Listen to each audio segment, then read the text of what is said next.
Добро вечер, почитувани, и добре дојдовте во уште едно издание на За или против, вообичаено секој четврток со мене Искра Коровешовска. Како, во која временска точно рамка и под кои услови ќе се трошат парите согласно договорот со Британија на тема образовната инфраструктура. Имено денеска на тема образование е најавена нова стратегија за образованието 2026-2032 и многу 32 така е. Добро, за кратко ќе ја најавам и мојата гостинка вечерва која што ќе ни одговори на овие две клучни теми, но и многу други прашања кои се интересни периодов, особено заради уписите на средношколците, студентите и сите оние чувствителни прашања и предизвици на тема образованието, изминатиот период и она што допрва не чека. Ве поканувам да останете до крај вечерва со нас, не само заради вечерашните одговори, директни, искрени и отворени, сигурна сум дека ќе бидат такви, но и заради последните 10 минути кога ќе имате можност да видите една ексклузивна репортажа за што се работи, ќе ви откриам во вториот дел од емисијата. Веќе веројатно и претпоставувате, со мене во студиото вечерва е министерката за образование и наука, госпоѓата Весна Јаневска. Добро вечер и добро дојдовте. Добро вечер, Искра, добре ве најдов. Министерка не изгреши в 2026, 2032 и 35. 32. Ми се заврте и оваа бројка во глава. Значи, нова стратегија за образованието. Досега многу пати гледавме нови концепции изминатите години, разни промени во рамки на образовната програма, образовните услови и така натаму. Многу најави, многу нереализирани проекти, децении наназад. Што ново и што сигурно ќе донесе оваа стратегија нова за образование? Благодарам, Искра, на прашањето. Ова е важно за целото општество, односно образовниот систем, а бидејќи е важно за образованието и образовниот систем, важно и за целото општество. Претходната стратегија истекува до крајот на оваа година и затоа почнуваме со нова, така како што кажавте, 26-32. Она што е многу важно и на што јас ги замолив луѓето кои што ќе ја прават оваа стратегија да обрнате внимание дека се што во минатото се покажало добро, треба да остане за да оствариме континуитет во образованието на нашите најмлади, секако и студенти, бидејќи ќе ги опфати сите нивоа на образование. Тоа е исклучително важно да се нагласи, бидејќи секоја нова власт некако ги елиминира тие претходни работи, дури да биле квалитетни, донале успеси, а креира нешто ново. Ова е важно. Точно така, и баш затоа што го имаме искуството од минатото, не би сакала да се повтори, туку она што навистина покажало резултати треба да продолжи. Она што не ги остварило целите треба да се модифицира или промени и секако целиот наш образовен систем и образованието, односно поучувањето, треба да се прилагоди на модерното време и на модерните потреби, но секако и на нашите национални потреби. Од тука очекувам оваа стратегија која ќе ја градат многу чинители, значи невладени организации, институти во кои спаѓаат факултети, разни стручњаци од одредени области, секако наши странски партнери, меѓу кои ГИС, Светска банка, потоа УНИЦЕФ и UNDP, кои се важни наши партнери и секогаш поддржувале значајни проекти во државата. Кога сите заедно ќе се соберат, тоа гарантира и мојата соработка досега со нив и на целото министерство досега со нив, гарантира дека ќе имаме успешна стратегија. Но сме имале убави документи и досега. Јас денес кога ние се сретнавме, имавме средба да го озваничиме, нели, почнувањето на креирањето на стратегијата, ги замолив да водат сметка и стратегијата да може да се имплементира. Затоа што нас не ни требаат добри документи и пофалби, нас ни требаат документи кои ќе може да се имплементираат и со тоа ќе предизвикаат подобрување на квалитетот на образованието. Секако стратегијата треба да обезбеди рамноправен пристап кон образованието. Треба да обезбеди подобар квалитет, значи развивање на знаење, компетенции, вештини. Уште од најрана возраст да може Што да се најрана усмерат возраст, децата дефинитивно. согласно потребите на Треба дигитални вештини, зелени вештини да се развиваат и секако, она што е повторно многу важно, оваа стратегија треба да биде документ кој ќе овозможи нашите млади луѓе да одговорат на нашиот пазар на труд, односно да останат во сопствената земја, за тука да придонесат и секако да го градат својот личен развој, својата кариера и својот живот. Споменавте неколку чинители, фактори клучни кои ќе учествуваат во пишувањето. Изминатиот период, простете што правам компарација, меѓутоа сме изгорени како нација и остана и упропастени, би можела слободно, малку и лошо звучи да речам, генерации цели кои не излегоа како квалитетни деца, се форсираа оценки, не се добиваше знаење, немаше вистинска смерница и тоа де факто мислам дека зависи и од тоа кој ја пишува и ја креира таа стратегија. Тоа значи дека постојано јавноста би ве држала на увид, што би се рекло, и ќе има можност да реагира онаму каде што може да се ставаат забелешки. Нема да се креираат тајни документи кои одеднаш пред септември ќе се... Ни случајно. Да, тоа е исклучително важно. Луѓето што ќе ја креираат стратегијата да знаат на што работат, но и она што претходно го кажав, многу е важно тоа што ние ќе го напишеме да можеме да го имплементираме и тоа што ќе го имплементираме да даде резултат. Ова беше прв состанок денес, до крај на годината треба да се донесе. Тоа не е малку време, но не е ни многу време, ако сакаме да бидеме сериозни, да имаме сериозен однос кон тоа што го правиме. Пред да ве прашам конкретно и како ќе се реализира оние проекти во образовната инфраструктура на база на договорот со Британија, не престануваат критиките од опозицијата, па и во собрание кога се бранеше практично договорот во насока на тоа дека Британија и во други сиромашни земји имала вакви искуства со цел личен профит како држава и незини лични интереси и така натаму, дека еве на пример во секторот здравство име спорен и нивниот здравствен систем се соочуваат со протести, немаат кадар медицински и така натака, и сега нели јасно е од каде произлегуваат дилемите и нападите, да речеме, од опозицијата на тема овој договор со Британија. Зошто да веруваме дека кај нас ќе се успее во плановите да се реализираат овие проектни активности само и само за доброто на граѓаните? Не е моја работа што се случува во опозицијата и тоа нема да го коментирам, но нивните јавни изјави според мене треба да бидат во корист на државата. Едно е политичката борба меѓу партиите, а друго е кога станува збор за државен интерес. Ваков договор Македонија никогаш немала, а се надевам дека во иднина ќе има, но можно еден извесен период и да нема. Кога го напаѓаат договорот нашите опоненти, ке речам, граѓани на нашата држава, треба да се свесни дека не го напаѓаат само македонскиот дел, тие го напаѓаат и британскиот дел. Значи, напагајќи ја владеачката партија, тие де факто ја напаѓаат и Британија. Тука треба многу сериозно да се размисли со кои зборови и за кои евентуални измислени дела ние треба да напаѓаме еден таков светски докажан партнер. Што се случува во Британија, дали имаат или немаат кадар, сигурно Британија не може да ги избегне глобалните процеси во светот. Па не е само Британија, на која од време на време и недостасува кадар, кога други земји имаат огромни абсорбтивни моќи и кога луѓето денес миграцијата е нешто што е вообичаено во глобалниот свет. Но јас би се вратила на договорот. Зошто овој договор е исклучително значен за Македонија? Прво затоа што содржи две компоненти. Едната е стратешкото партнерство. Значи, една мала земја како Македонија, една земја во развој, една релативно сиромашна земја, добила можност да направи стратешки договор со една моќна земја.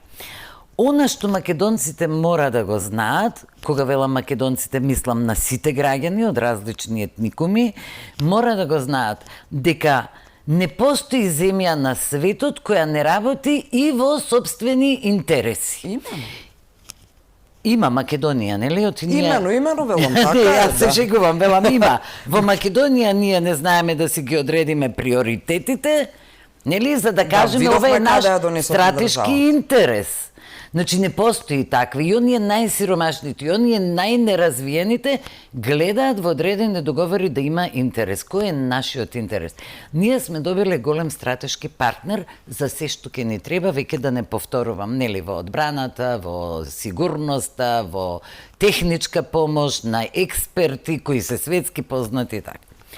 Другиот дел од договорот еве ќе зборувам за она што е во мој ресор, а тоа е инфраструктурата. Да. Во конкретниот случај станува збор за клиничка болница со медицински факултет и студентски дом. Сите знаеме дека клиничката болница во Штип стои со години во вид на карабина, како Финки и ФФК, што се пропаднати пари, пропадната енергија, изгубена добит за граѓаните на Македонија, особено затоа што станува збор за пациенти на кои им е неопходна помош. Монументален проблем, ако може такво нешто точно да така. Значи, таа болница ќе се догради, се размислува во владата дека можеби и треба да се прошири, но на таа болница, бидејќи ќе биде клиничка, бидејќи ние веќе имаме медицински факултет во Штип, треба во истиот размер, нели, двор би рекла едноставно, треба да се наоѓа и медицинскиот факултет кој во моментов е раштркан во повеќе локации ни Штип, што представува проблем и за студентите, но и за наставниот кадар, па и за сите процеси кои се одвиваат на тој факултет.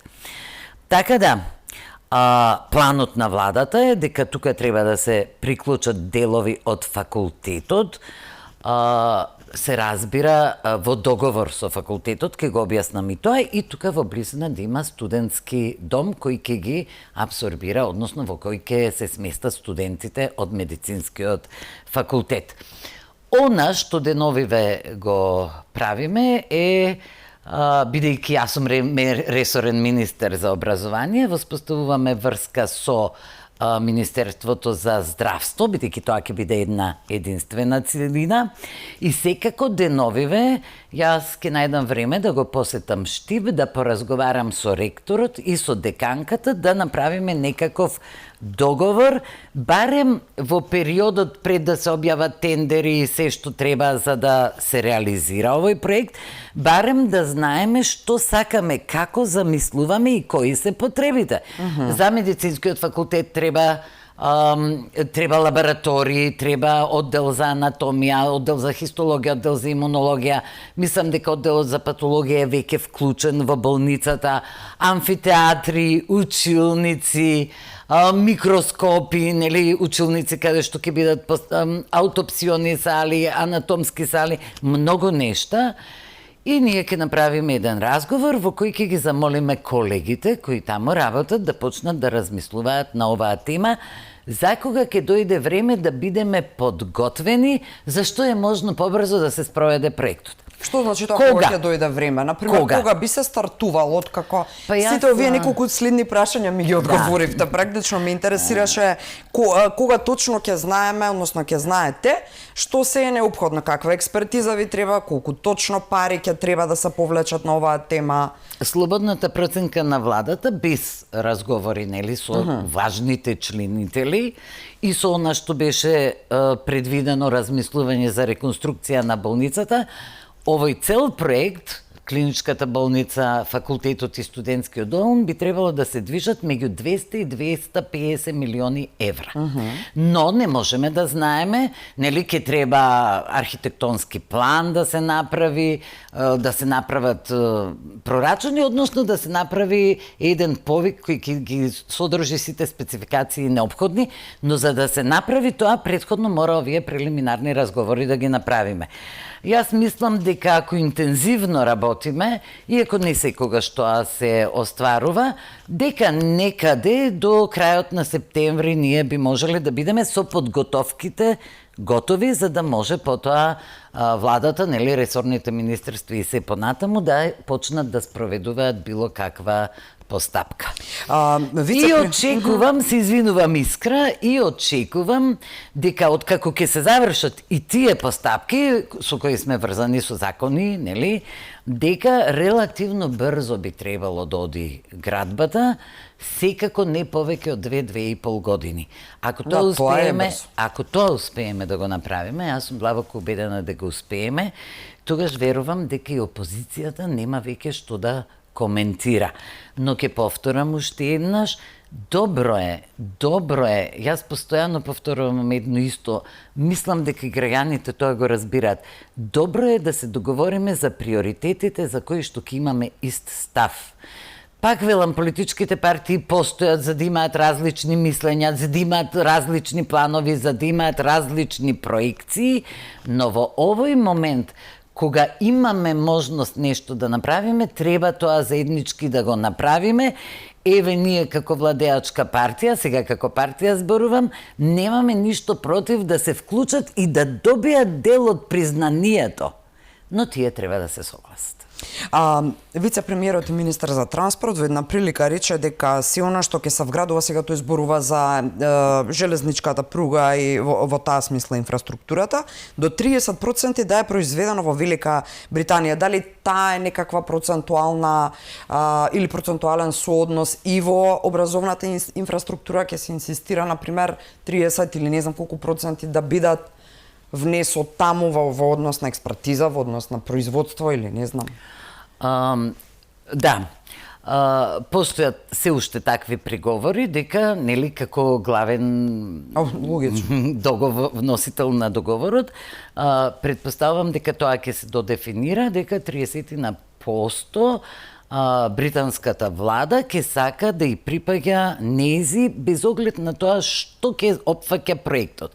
Но она што е многу важно за нашите компании е тие да учествуваат со овие 70 или 80%, ќе видиме на крај како ќе заврши тој договор, да учествуваат затоа што тој им дава можност да имаат големи проекти, па ќе речем на секој ниво, и на архитектонски планови, и на изградба, нели, на објектите, и на стручна консултација, за да можат да добијат референца за во иднина и тие да можат да настапуваат на странски пазар со релевантни референци. Од тука владата и на тоа мислела кога го обмислувала овој план.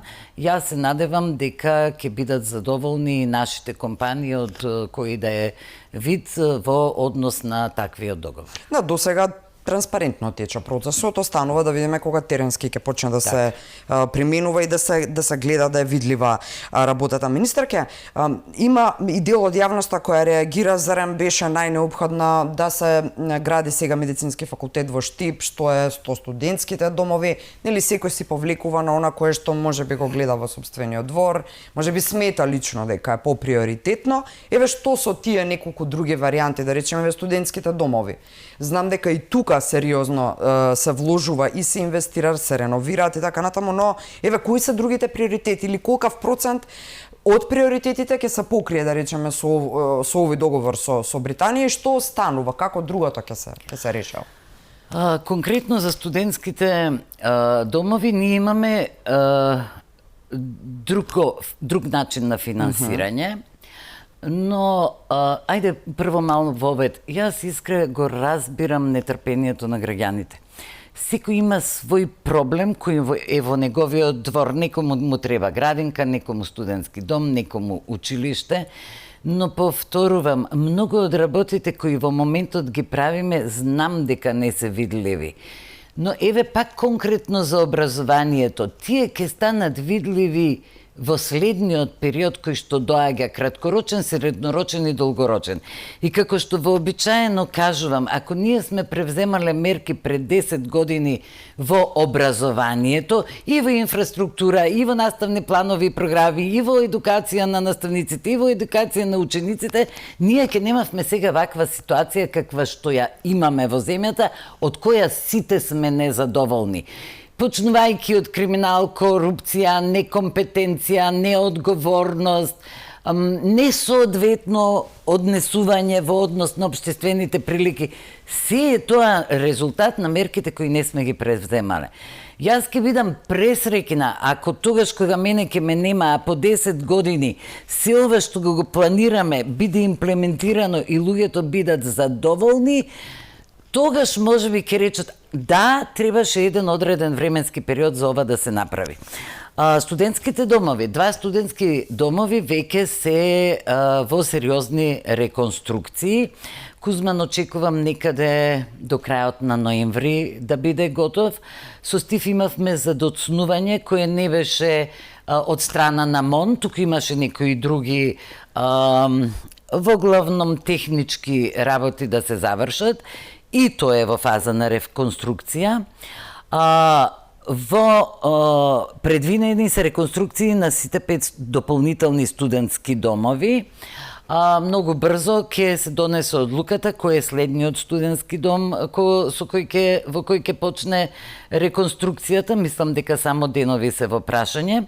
За претходниот кредит кој го имаме земено добивме 5,5 милиони грант кој ќе го користиме за еден од студентските домови. Вчера на влада помина информација за 11,5 милиони грант повторно од Инвестиционата банка, што значи дека ние кредитот ќе го сведеме на пола. Ето, тоа е важно да се Многу знае. е важно, затоа што граѓаните не знаат. Тоа кажувам, ние многу нешта правиме кои не се видливи, а треба можеби да ги кажеме. Значи, ако имаме 40 милиони евра кредит, кога сме добиле вакви грантови, ние сме го свеле тој кредит на пола, што е исклучително значајно за нашата држава. Нас секој денар ни треба. Дополнително ќе имаме и реконструкција, кога ќе завршиме со домовиве, ќе имаме и реконструкција на сите ресурсни центри каде што престојуваат и се образуваат децата со посебни потреби. Јас имав прилика да посетам неколку од нив. Не можам да кажам дека сите се крајно запуштени, но потребна е реконструкција на делови. Оти таму ни се најранливите, наши најсакани, и во овој кредит го вклучуваме и тоа, и дополнително ќе имаме и реконструкции на дополнително други училишта. Тоа, ако ти интересира уште инфраструктурата. Она што летоска ќе го правиме е, ќе почнеме со доградба на 2, 3 или 4 училници во училиштата каде што е каде што е потребен најмал број на училници. Значи ќе почнеме таму. Во Скопје и во внатрешноста ќе го користиме летниот период за да може да спроведеме програмата за подолг престој на учениците во училиштата, односно таа целодневна фамозна настава која јас ја велам, кога децата треба да се подолго на училиште и да почнеме да спроведуваме помасовно делови од концепцијата за основно образование, како што се во наставни активности, слободни изборни предмети, обврзни и безборни предмети и така натаму. Во моментов имаме инвестиција од 32 милиони евра или 2 милиарди денари, во кои што реконструираме 20 училишта, имаме нови градби во 7 училишта, во моментов градиме неколку спортски сали, ќе имаме реконструкција на спортски сали, а подоцна во годината очекувам дека ќе имаме изградба на нови спортски сали. Ги опремуваме училиштата со информатичка технологија, која е најнеопходна за да можеме да внесеме новитети во образовниот систем, дигитални вештини, вештачка интелигенција и така натаму. И секако приоритет во овој момент на Министерството се учебниците по странски јазици, што не е инфраструктура, но се важен елемент, нели, по странски јазици и другите учебници кои треба да бидат готови на 1 септември. Ќе бидат готови? Дефинитивно, нема дилема. Добро. Ајде сега најактуелно е во моментот во однос на вештачката интелигенција, сакам исто така да се задржиме, но малку подолу. Најактуелни се во моментот уписите кои ќе следат за средношколците и за студентите. Едно време се крена прилично, ајде не тензија, меѓутоа дебата околу реформата во гимназиското образование, нели предметите логика, филозофија, етика и така натаму, останувате ли на таа намера еве за реформирање на гимназиското, идејата за реформирање на гимназиското образование? Реформирањето на гимназиското образование не е ниту идеја моја, ниту намера. Тоа е неопходност во земјава. Значи, нема дилема дека таа концепција мора да се смени. Првата драфт верзија која дадовме, да, предизвика реакција во општеството, ја слушнавме таа реакција. Може би добивте идеи еве од овие наставници, професори кои предаваат логика, етика, филозофија, на кој начин да ги направат поефектни, поинтерактивни, едноставно и вас да ве убедат дека без тоа не се може. Јас лично сметам дека се тоа исклучително важни предмети за стекнување животни вистини, меѓутоа да, факт е дека многу не со сериозно значење им пристапуваат и самите наставници, тука ќе мора да бидат самокритични и тие самите. Искра, мислам дека на јавноста не го објаснивме проблемот. Добро. Тие предмети не беа укинати, беа ставени под името филозофија, од и етиката и логиката се делови од филозофијата. Така. Она што во концепцијата не беше укинување на тие предмети. Во концепцијата беше понудена изборност на ученикот да си одбере предмети кои сака да ги учи. Да речеме некаков технички, обштествен дел, па хуманистичен дел. И јас го разбирам, прво отпорот секогаш кон новото постои, а го разбирам и стравот. Во главном кај наставниците кои предаваат во основно и средство, што се пресликува и кај наставниците во високо образование. Оти кога ќе им кажете на луѓето, ваш учениците ќе ве бираат, првата реакција, ако не ме изберат, јас ќе немам часови, јас нема да можам нели да го зачувам своето работно место, што јас многу пати повторив дека не е таков случајот, дека не мора да имаат цела паралелка, дека може да имаат и само 15 деца. Па за рурални средици каде што нема ни 15 ученици, во законот ставивме дека може и менторски, мислам, размислувавме, што значи дека и било каде може да има менторски систем. Проблемот беше што тогаш наставниците го гледаа само наставниот план. Не обрнаа внимание на целата концепција, запослени с дискусии да сватиме дека они немаат на концепцијата забелешки. Имаат проблем со наставниот план и изборноста.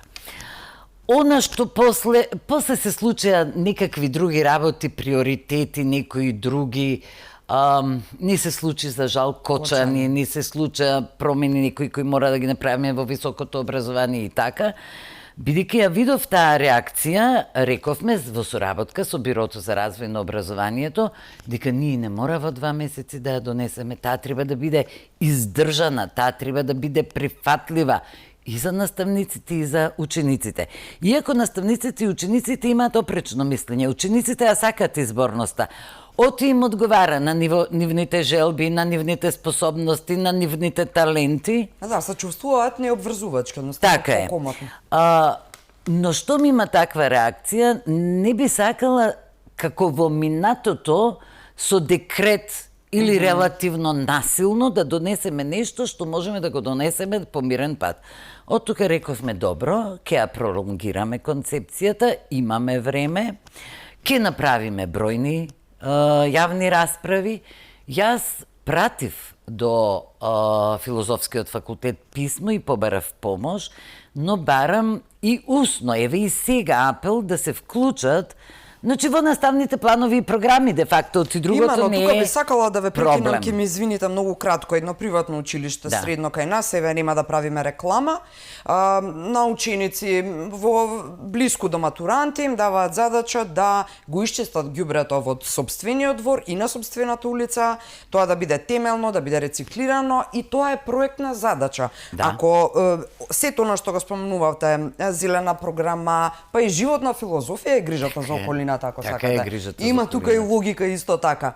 Зошто такви идеи не ви наметнат за да може и децава да ги сакаат предметите? Оди знаете како се сведува, не знам, некои од тие изборни предмети, еве во основно на пример, сега зборуваме за гимназиско, ама јас чисто паралела ќе направам. Добиваат проектна задача и таа треба да ја завршат до следната недела и толку тоа не е ниту предавање, ниту задржување на внимание на ученик. Тој може и преку чат GPT да си направи проектна задача и ти никако како наставник не си ја доблежил, не си го доблежил предметот, не си му го предал. Така е, Искра, ни следат сериозни промени, но повторно ќе речам ни треба подготовки. Во тие подготовки спаѓа и еве решавање на проблемов со концепцијата. Јас го замолив Бирото за развој на образование да понуди друг наставен план и програм, кој исто така ќе им го понудиме. И секако со најголемо задоволство ќе ги вклучиме. Сега, откако ќе ги завршиме другите обврски, во периодот кога е, да речеме, изборна кампања, ќе можеме да се среќаваме почесто, да поразговараме, нека бидат тоа лични средби, нека бидат јавни средби и релевантно ќе го решиме. Она што го потенцираше и што е многу важно, дека ние начинот на подучување мора да го смениме. Не може како порано да биде екс катедра, предаваме и потоа само испрашуваме, затоа што генерациите се сменети, нивните потреби се сменети.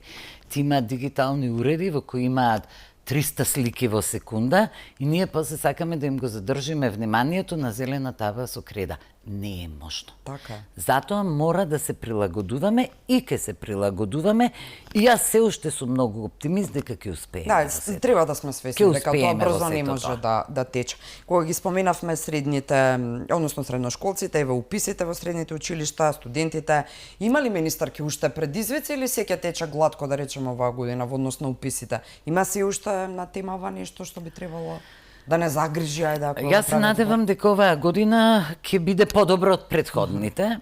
Она што го направивме, општините направија анализа на пазарот на труд за средните училишта, доставија информации до Министерството за образование и наука. Ние генерално најголем процент ги услишавме нивните барања, постапивме според нивните барања, но имаше неколку места каде што сметавме дека треба да интервенираме, затоа што де факто ние треба да го задоволиме пазарот на труд. И тоа е направено, објавен е конкурсот, нели го следиме и ќе видиме какви ќе бидат резултатите од конкурсот, потоа има втор конкурс, ќе видиме и тогаш дали нешто треба да се дополни или намали, ако нема запишано во паралелката ученици или само 2-3, тоа ќе мора некако да се решава. Во однос на високото образование, уписот на студентите, јас многу пати кажав дека и лично, но и анализите кажуваат дека квотите за упис на студентите не се баш најсоодветни и анализата што ја направивме покажува, направивме една анализа на вработливост на студентите во генерација 2022-2023, потоа службите, секторот направи анализа според податоците од АВРМ и на крај Financial Team го замоливме да ни направи повторна анализа за потребите на пазарот на труд. Сите три покажуваат речиси идентични, многу слични резултати, а тоа е дека највработени и недостиг има во техничките профили, информатиката, градежниството, архитектурата, машински, електро, тие факултети, тие се највработени. Значи, иако се највработени и повторно има слободни места. Најневработени без слободни места се општествените науки. Тие обично работат на други работни места, не го валоризираат своето знаење и својот труд и за нив пазарот на труд генерално нема потреба. Од тука, идната недела, ние ќе ги дефинираме според анализите кои што сме ги добиле и квотите за универзитетите, бидејќи средно школо реков века тече, и ќе ги поминеме на влада и ќе ги доставиме до универзитетите, оти законски квотите де факто владата ги одлучи. Да, ма тоа е пребрзо за овие уписи, претпоставувам од следната учебна Токму за овие уписи. Токму за овие уписи. Епа тоа ќе биде интересно да се следи. Во секој случај поздравувам ваквата насока, бидејќи факт е дека никако како да лутаме со производство на високо образовани личности кои потоа седат дома и де факто е и потреба, односно обврска на владата тоа да го дефинира. Ова значи дека одите кон тоа дека и за студентите ќе се насочува или ќе се движи паралелно оваа стратегија со дуално образование како што е за средношколците, бидејќи можеби тоа е и начинот како да се поатрактивни овие технички факултети, можеби да така е, да бидат паралелно да им се види полесно учењето заради фактот што и ќе работат, ќе го применуваат знаењето. Дуалното образование е почнато кај нас 2017 со една паралелка, нели, со една компанија. Сега имаме 62 училишта кои се поврзани со 550 компании. Тука огромна поддршка имаме од германската, швајцарската и австриската влада, кои ни помогнаа да го развиеме ова дуално учење во средното образование. Ефектите се видливи. Децата кои одат во компаниите и покажуваат добар успех, генерално остануваат во истите компании вработени, што значи немаат потреба да одат никаде надвор за вработување. Постојат дуални студиски програми и јас имав можност оваа недела всушност да се сретнам со професори и студенти кои беа гости на Машинскиот факултет од Баден Винтерберг универзитет во областа Манхаим, во Манхаим всушност се извинувам. Нивниот кампус, чии представници беа тука, има 6000 студенти, 45 дуални програми, а целиот универзитет има 35.000 студенти. Само овој од Манхаим има 2000 компании вклучено во дуалното образование. Таа е рецептата, мислам. Дуалното образование. 3 семестри учат теорија, 3 семестри учат во компаниите. Што значи дека компаниите, нивните вештини и компетенции ги прилагодуваат на потребите на компанијата. Ако компанијата добие кадар, тие ќе бидат таму вработени. Се уште немаме ваков модел, меѓутоа и Стопанската комора, но и ние како министерство и универзитетите, како што реков Машинскиот факултет. Лесно изводливо е тоа, министерке, да се изреализира? Мислам, да, со нивна помош, со универзитети кои имаат искуство и во соработка со нашите компании би можеле да го изведеме, и она што сакав да го кажеме, ние се подготвуваме и за такво нешто. Да, тоа е повеќе и од потребно, би рекла, во овој момент, а и една од одличните начини како младите дома да си останат, да се чувствуваат сигурно дека за нив има место на пазарот на труд. Правиме многу куса пауза за реклами да здивнеме. Останете на Алфа, се враќаме за кратко.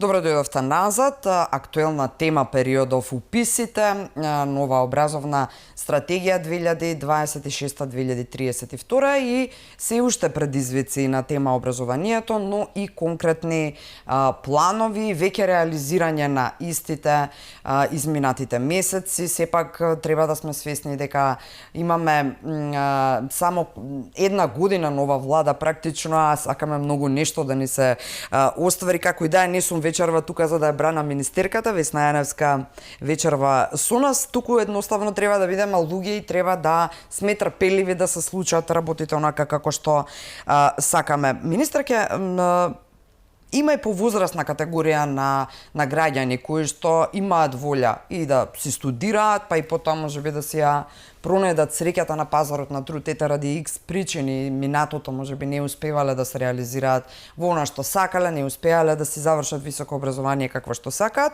и се уште се продуктивни без разлика што се можеби во пензија или заради други причини останале без работа. Видовме дека се промени законот со кој им се овозможува на овие лица да бидат редовно, да речам, вработени, односно да биде покриено нивното работно ангажирање, што е како вие го планирате сето ова од аспект на образовна документација, образовна стратегија, што се овие луѓе, повозрастните? Така е. Министерството заедно со Центарот за образование на возрастни, нели донесовме нов закон, донесовме и стратегија и почнува имплементацијата, подзаконските акти исто се донесени и почнува имплементацијата, која и претходно ја имаше, но сега продолжуваме со поквалитетни образовни програми, со верификации на многу струки и потреби кои се појавуваат на пазарот на труд. Кога постои работно способна сила, јас се извинувам да не ме сватат граѓаните погрешно, но да, зборуваме за работно способна сила, која не е искористена, целото општество страда. Но потребите на пазарот на труд можат да бидат различни и затоа според потребите на пазарот на труд, на оваа работна сила, на овие граѓани кои сакаат да се вклучат во пазарот на труд, ние ќе им овозможиме да стекнат одредени вештини и компетенции, па дури и знаења, за да можат да се вклучат на тој пазар на трудот. Ова е дел и од оперативниот план на мерките за вработување на владата и тука образованието има 70 милиони денари, при што ќе бидат вклучени 600 невработени лица, кои ќе примаат во период од 3 месеци додека им трае обуката по 12.000 денари, а пак луѓето кои, односно фирмата која ќе изведува обуката, акредитирана, лиценцирана оператор ќе добива по 30.000 за обука на овие луѓе. Што е ова битно? Зошто и повозрастните? Кога ова ќе почне? Јас искрено не сум сигурна, мислам дека подготовките се сосема при крај. Не, да не кажавте, а може би не кажав. Возрастните? Што е битно во едукацијата на возрастните? Ние имаме недостаток во градежништвото, во угостителството и во производството најмногу. Но секако има и други области и сектори во кои ние имаме недостаток на работна сила. Што е важно? Компаниите имаат потреба од работна сила, доколку имаат компетентна работна сила, тоа подобрува ефикасноста на самата компанија, тоа го подобрува производниот процес, тоа значи дека повеќе средства ќе се слеат во буџетот на државата доколку компанијата успешно работи. Ја намалува невработеноста. Станува збор за луѓе од 29 до 64 години и кај нас во процесот на образование се вклучени само околу 27%, мислам, или 20, нешто помалку од 27, додека во Европската унија во овие процеси се вклучени 47% од населението. Ние треба тој просек да го достигнеме. Значи, со вклучување во едукацијата на овие луѓе кои се невработени, а кои имаат можност да си помогнат и себе и на државата, ќе го намалиме оној процеп меѓу потребите на компаниите и вработливост. Се извинувам, вработливоста. Не, се случува. Да. Дополнително се зголемува инклузивноста и на женската популација, и на луѓето со посебни потреби кои можат да се вклучат на пазарот на труд, како, сега на младите, можеби, на возрастните. Дел од луѓето кои гледаат ќе речат ета добра е волјата и идејата на министерката, меѓутоа ние сме мрзелива нација и тоа нема да успее. Овие европски држави кои ги споменавте во 47% менталитетот е друг, но еве како ќе се мотивираат луѓето да знаат дека со доквалификација ќе можат да бидат навистина употребливи и додадена вредност. А тоа ќе им носи пари. Секако оперативниот план е еден модел за мотивирање, средствата кои ќе ги примат, но верувам дека најголемата мотивација ќе биде тоа што тие ќе бидат вработени. Менталитетот не се менува од денес за утре, менталитетот се менува со тек на години низ образование, но и низ целокупната култура на општеството. И јас по Бог знае кој пат и во оваа емисија ќе кажам од денес за утре тоа не се прави. Така. Но почнати сме, тргнати сме и ќе го направиме. Дозволи ми само уште две нешта, два многу важни елементи според мене да кажам.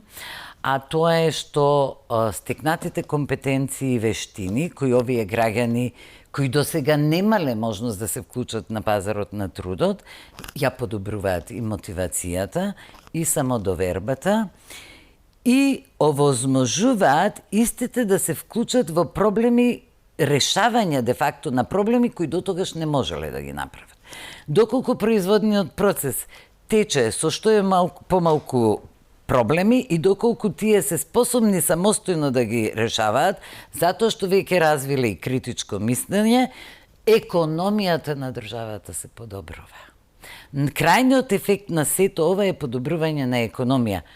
Нашата цел е секако подобрување на економија за подобар живот на граѓаните. Да, од некаде мора да се почне, без разлика кога ќе се разбуди на крајот на денот и волјата и свеста кај секој еден од нас, бидејќи сме натаму некако тргнати. Јас имам 43 години и треба да се размислува дека човек може да биде корисен уште и дека со раѓањето на внуците не завршува работниот век или кариерата. Министарке, неколку пати ја споменавте вештачката интелигенција и сега кога зборуваме за вештачка интелигенција во образовниот процес, веднаш и прво ни текнува на ChatGPT, како го искористуваат или злоупотребуваат младите кои се многу паметни и како си го скратуваат влогот во учењето и така натаму.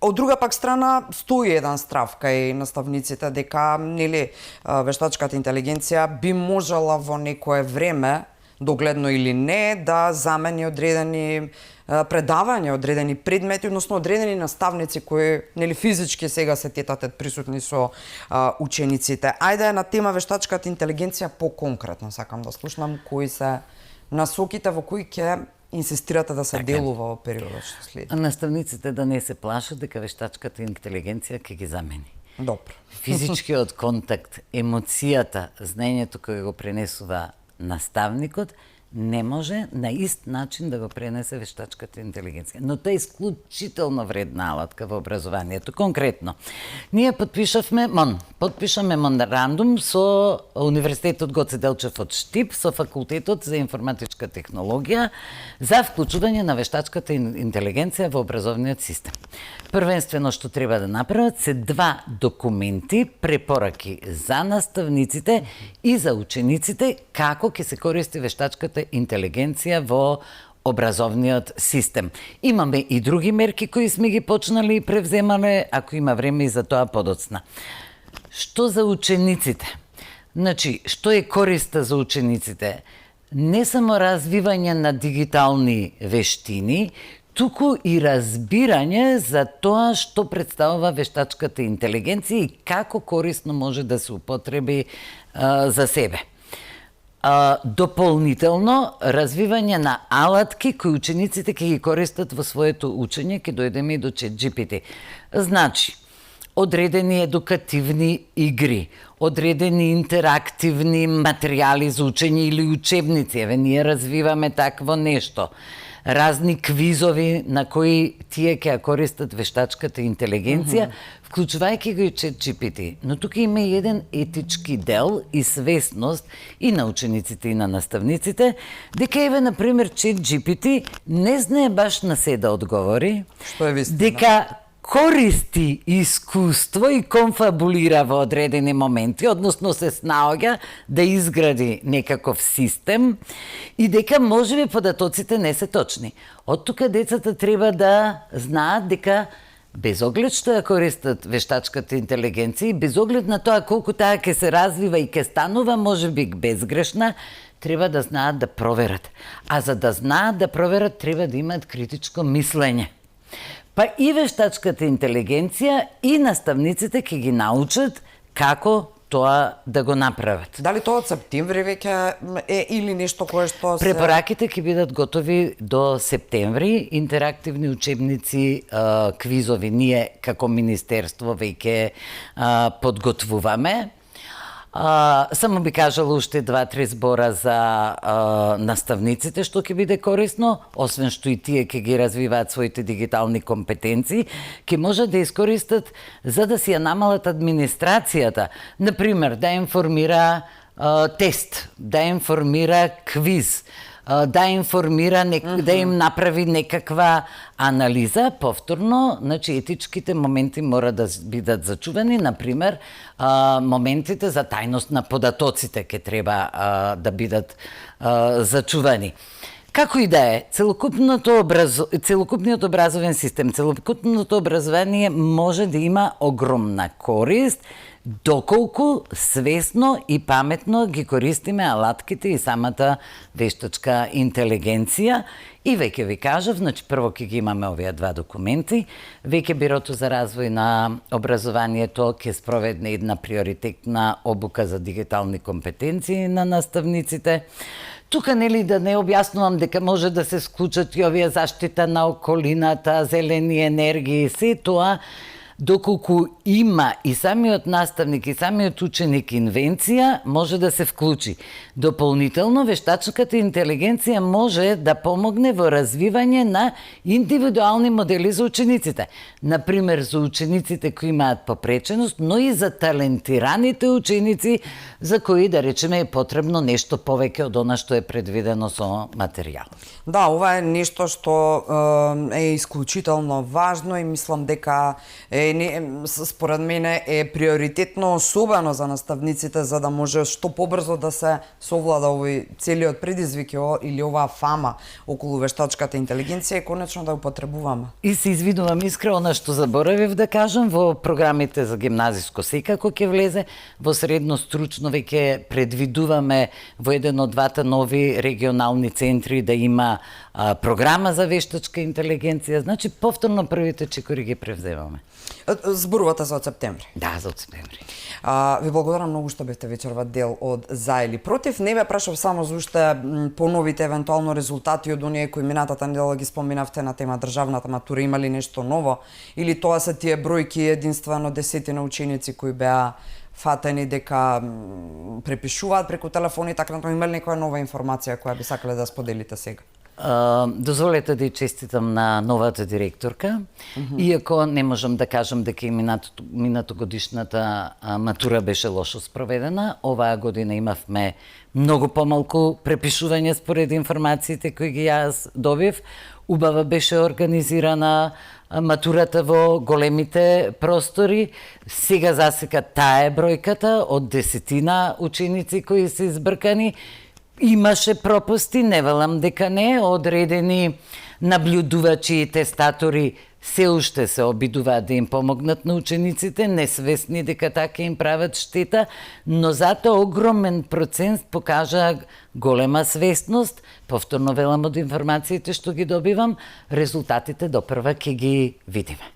Добро, и тоа е една фина вест. И учениците покажаа свесност. Најголем дел од нив ги оставија телефоните и сериозно работеа. Се извинувам што те прекинав. Важно е дека промените се прават, дека не може веднаш да бидат видливи, тоа ни е јасно, но барем волјата постои. Ви благодарам, министерка, што бевте вечерва дел од За или против. Ви благодарам на поканата. Почитувани, ова беше интервјуто. Мислам дека на најважните прашања периодов актуелни одговоривме, се разбира дека вашите идеи и вашите потреби од дополнителни информации не само на тема образование, туку и други функционери кои би сакале да ги чуете, со задоволство ги читам во пораките кои ги добивам од вас како идеи и на крајот на криштото ви го должиме тоа како глас на народот. Ви најавив на самиот почеток на вечерашната За или против дека на крајот на ова издание ќе погледнете една репортажа. Станува збор за неколку минутна репортажа од неколку градови во Израел Приказната за ситуацијата на релација Палестина-Израел најчесто и речи се секогаш ја дознаваме преку мејнстрим медиумите и информациите од Газа. Ова е една друга страна на вистината, ве поканувам да останете и да ја погледнете, јас и вие повторно се гледаме во следното издание на За или против.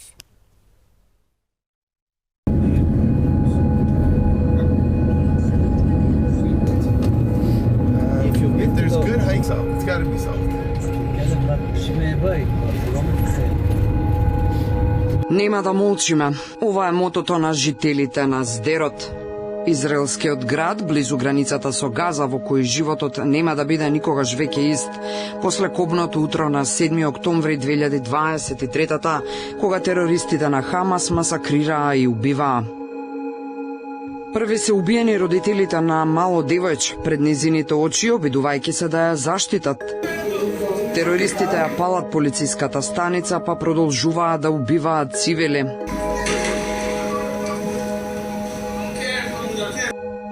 Од тој ден градот не живее нормално. Убиени се стотици. Семејствата на убиените страдаат од посттрауматски последици, а голем дел од силуваните не се ни веќе живи.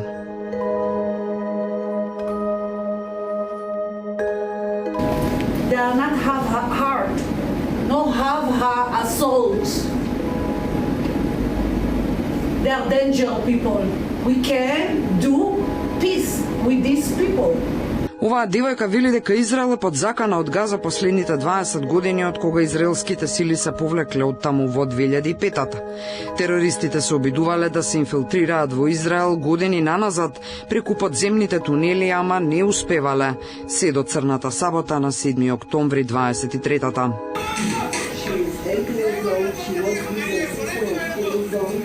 Терористите влегувале во градот преку познатиот пат 232. Преку него се стигнува до Сдерот. На секои 50 до 100 метри на улиците во Сдерот има така наречен мамат, во превод безбедна куќерка во која се засолнуваат секогаш кога ќе ја чујат сирената, што се вклучува кога има ракета напад од Газа.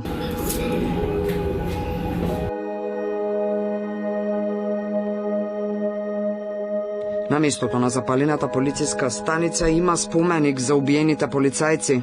Безбедносните служби се на улиците. Секојдневно се грижат жителите да се чувствуваат спокојно. Исто време, ист ден, 6 часот и 30 минути 7 октомври.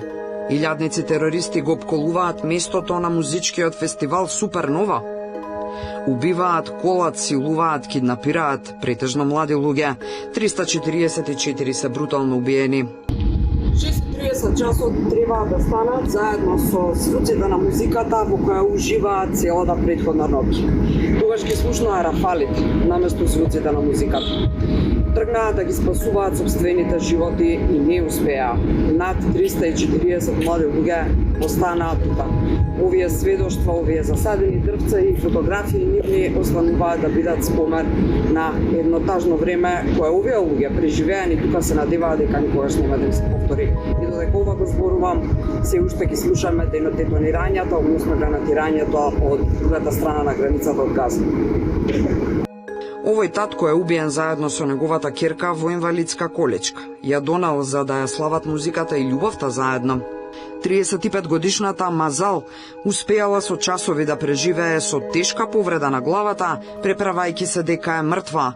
Низините другари Даниел и Јохан не успеале да се спасат од терористите. Со Јохан се обидувале да бегаат заедно до последен момент. I was crying and everything, very scared, and he come to me like 3 or 4 times and don't worry, Maza, like I was in the IDF, it's gonna be fine. Во близина на патот кој води до местото на фестивалот стојат на куп изгорените возила кои биле запалени од терористите во обид да се осигураат дека нема никој да преживее. Остануваат потсетник на масакрот, никогаш поголем во поновата израелска историја. Сдерот и Супернова фестивалот не се единствените метења терористичката Хамас. На пат сме кон кибуцот Квар Аза, се наоѓа на околу 1 километар од границата со Газа. Чадот од секојдневните детонации во Газа видлив е од патот. Животот мора да продолжи и борбата исто така. Во име на сите брутално убиени, вели нашата домакинка во кибуцот. To take it, they are being ambushed here, and intense fighting happening here. Не сака јавно да зборува. Се подсетува на страшното утро на 7 октомври. Чува и некои од остатоците од ракетите од Хамас, што го уништиле нејзиното соседство. Терористите точно знаеле каде се безбедносните сили. Влегувале и од тука, од границата оддалечена само 1 километар од Газа, која се протега од зелениот појас натаму. Ова е страната на кибуцот каде младите, претежно студенти, живееле самостојно, цимерски, да учат независност. По пижами биле убивани, силувани, но и киднапирани. Запалените младински куќерки остануваат сведоштво на масакрот, а фотографиите од овие лица мачен доказ за прерано одземеното право да живеат. 64 убиени во Квараза, 19 киднапирани. Од нив вратени се мртви или живи 17. Жителите се молат и надеваат дека наскоро живи ќе им се вратат и останатите двајца. Во Квар Аза живееле околу 950 жители пред 7 октомври. Сега кибуцот е речиси празен. Инаку овие заедници се вистинска голема семејна оаза, создадени своевремено како земјоделски комуни под силно влијание на социјализмот и тогашните идеи. Тука се е заедничко, и производството и потрошувачката, а во поново време, освен земјоделие, се занимаваат со бројни стопански гранки, индустриско и технолошко производство. Светот слуша за оваа војна, но претежно преку известувањата од Газа. Малку од светот знае за денот потоа, 8 октомври, кога нов напад стигнува, овој пат од Хезболах. Најмногу настрадал градот Метула, каде 60.000 население било евакуирано, а домовите целосно уништени. Одлучиле да не се евакуираат само дел од евреите и малцинството во овие краишта на Израел, познато како друзи. They were being shot at people's homes. Civilians. One right after the other. Metula, all the houses along the outside of Metula, because it's surrounded on 3 sides, almost every house was along the edges of the community were hit, and many on the inside as well. I'd say about 40 to 50% of the homes in that village over there need to be seriously repaired. And all the others just need to go through repairing because they hadn't lived in it for a year. На прашањето како е можно на Израел, земја со една од најмокните безбедносни служби во светот, да му се случат грозоморните терористички напади, портпаролот искрено признава "We messed up" или "Сгрешивме негде". Но сега веќе не се занимаваме со тоа што би можеле да направат терористите, туку што знаеме дека ќе направат, сигурен е Барух. Но теророт не завршува ниту на 8 октомври. 27 јули 2024, Маџдал Шамс, близу до границата со Сирија. Нешто по 18 часот, ракета истрелана од Хезболах убива 12 дечиња кои играат фудбал на игралиште. Овие фотографии, црни ткаенини и испишани пораки се сведоштво на непреболот и тагата на нивните семејства, другарчиња. И овие дупки на објектот крај училиштето покрај стадионот се доказ за разорниот напад. איבדנו 12 כוכבים שלנו, מהילדים, מהבשר שלנו, למה יחשב. אנחנו בתקופת מלחמה, הכל סגור, אין לנו ללכת. אז זה המקום היחידי שנשאר לנו לבד. Во Маџдал Шамс живеат претежно друзи. Иако оваа заедница е најбројна во Сирија, живеат и во Либан, Израел и Јордан. Карактеристични по својата таинствена религија, себе си не се сметаат за муслимани. Семејството, кое не пречека, имаат 5 деца. Сите се успешни доктори, ветеринари, високо образовани. Болката од црниот 27 јули никогаш нема да им помине, но веруваат во реинкарнација на душите на дечињата. И покрај тоа што се на самата граница со Сирија, се чувствуваат безбедно, веруваат во израелскиот безбедносен сервис, а се поголем дел од нив бараат израелско државјанство, иако мнозинството друзи се со сиријско. Никогаш не сакале да си одат од Израел. Десно Израел, лево Сирија. Од двете страни живеат исти семејства. Некогаш се довикувале преку левата страна и микрофони за да може да се прашаат како се и дали се добри родините од оваа страна. Иако земјата е во војна, израелците се чувствуваат најспокојни дома. Животот во сите градови тече нормално, иако сирените највеќе се слушаат на југот. Не е поразлично и во административниот центар Тел Авив. Сведочевме на една сирена.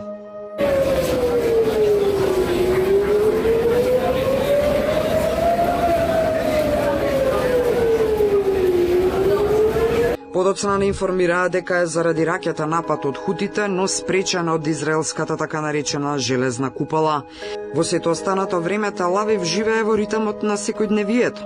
Прекрасните плажи, преполни со луѓе кои трчаат, вежбаат јога, сурфаат по брановите на Средоземното море. Во ритмот на секојдневието од 7 октомври наваму живеат и волонтерите на плоштадот на заложниците.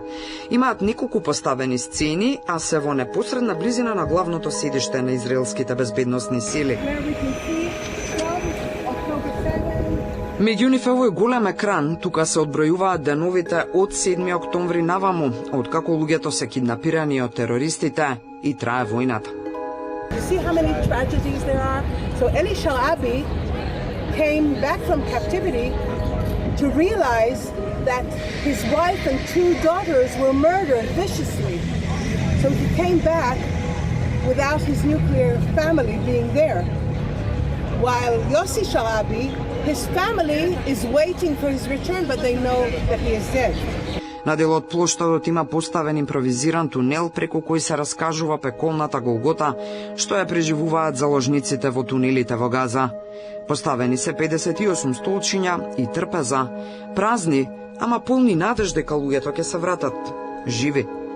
Вратете ги дома сега, одекнува и на плоштадот, како и на сите други плоштади, патишта, градови, села. Надежта е зборот, представен во голема скулптура, крај која минувате на излезот од плоштадот. За овие луѓе, ништо на светот нема да им ја убие надежта.